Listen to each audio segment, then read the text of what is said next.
So Iran is in some serious turmoil right now. You've got these massive internal protests clashing with some pretty intense external threats, and one author is suggesting that a modern form of what's called gunboat diplomacy is pushing the entire region right to the edge.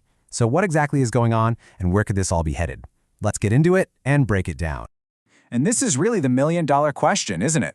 The source material we're looking at here suggests the Islamic Republic is facing a genuine moment of truth, a challenge that's unlike anything it's seen in a very, very long time. I mean, to really put this into perspective, we're talking about the most significant crisis for the regime in nearly half a century. It's a perfect storm of anger at home and intense pressure from abroad, and it's creating a real powder keg in the Middle East. So how did we even get here? Well, it all started from within. Let's start by unpacking the internal crisis that really lit the initial spark.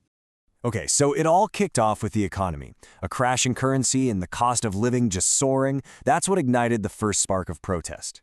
And what started with shopkeepers in Tehran quickly spread like wildfire, becoming this nationwide movement with students and all sorts of other groups joining in.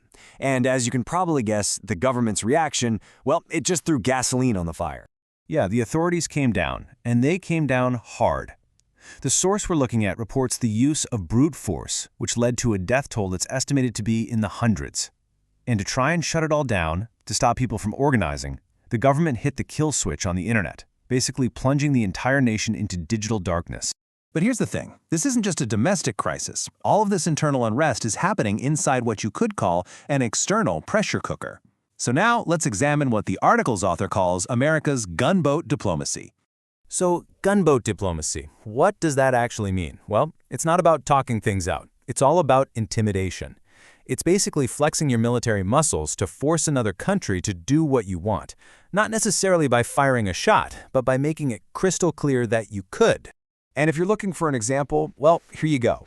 This statement from former President Donald Trump isn't some quiet offer of support. No, this is a very public, very loud declaration that basically signals American readiness to get involved. The author of our source material connects these dots pretty directly. They argue that this kind of rhetoric, especially when it's combined with the threat of military action, is a clear strategy. The whole point, they argue, is to fuel the protests, intimidate the Iranian regime, and ultimately to push for a change in government. And you know, the United States isn't the only one applying pressure from the outside. The article makes it clear that Israel has also ramped up its own long-standing campaign for regime change in Tehran, which just adds a whole other layer of complexity and threat to the situation. So, with all this pressure mounting from every direction, how strong is Iran really? Let's dig into the huge gap between the country's defiant words and what its actual capabilities look like. So on one hand, you have Iran's foreign minister talking tough, projecting strength, and saying they're ready for war. But the reality on the ground, according to this analysis, is a completely different story.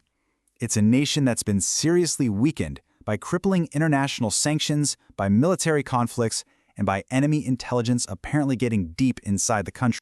And we're talking about some very specific, very damaging setbacks here.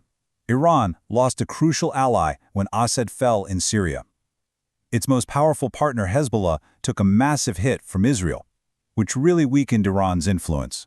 And maybe the scariest part for Tehran, Israeli agents have shown they can operate deep inside Iran itself, even carrying out assassinations of top military commanders and scientists.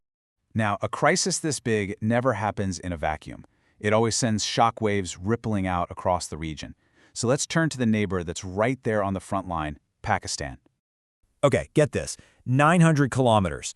That's how long the border is between Pakistan and Iran. And that proximity means Pakistan just can't afford to be a bystander here.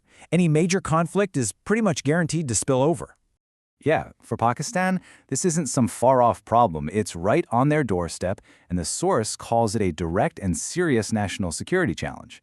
You're looking at a potential refugee crisis, militant groups getting stirred up in that border region. It could totally upset the delicate balance inside Pakistan itself. There's really no escaping the fallout. So in the middle of all this, Pakistan is really trying to walk a tightrope. Its official stance has been to stay non-aligned. It's been publicly calling for everyone to calm down, push for diplomacy, and has even offered to step in and mediate between the US and Iran.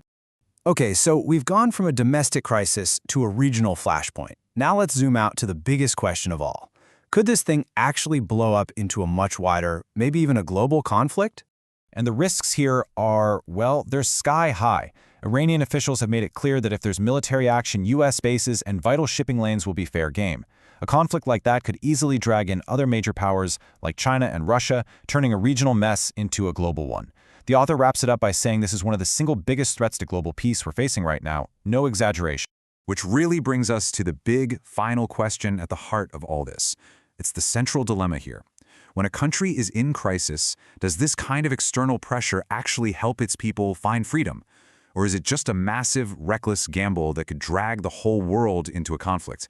That's definitely something to think about.